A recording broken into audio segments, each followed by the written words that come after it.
Hello everyone, আসসালামু আলাইকুম। Lifestyle cook and ব্লগে সবাইকে ওয়েলকাম জানাচ্ছি।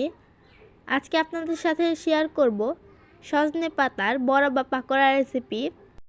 আর এটা খেতে কিন্তু ভীষণ মজাদার হয়ে থাকে।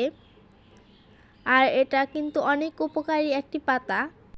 এটার উপকারিতা বলে শেষ করা যাবে না। এই সজনে পাতার মধ্যে প্রচুর পরিমাণ ক্যালসিয়াম আছে। তার সাথে রক্তশূন্যতা দূর করে। ডায়াবেটিস রোগীদের জন্য এটা অনেক বেশি উপকারী আর আমাদের স্কিনকেও ভালো রাখে। এখন এটা রেসিপিতে যাওয়া যাক।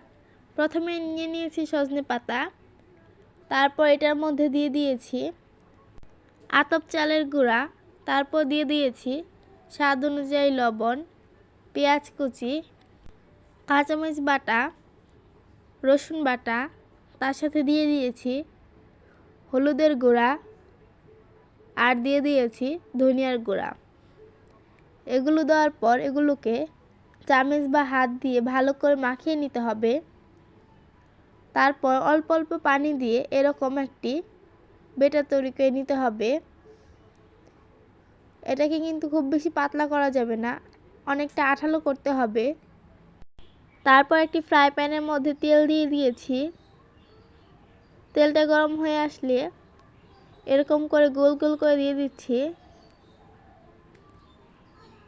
এরকম করে সবগুলোই দিয়ে দিচ্ছি।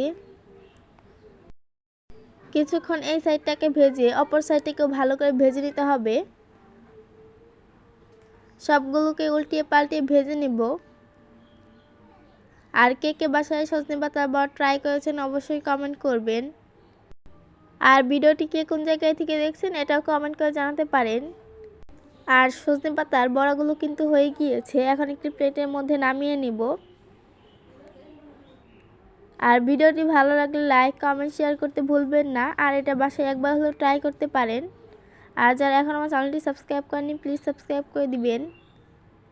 আজকের মতো ভিডিওটি এই পর্যন্তই। আল্লাহ হাফেজ।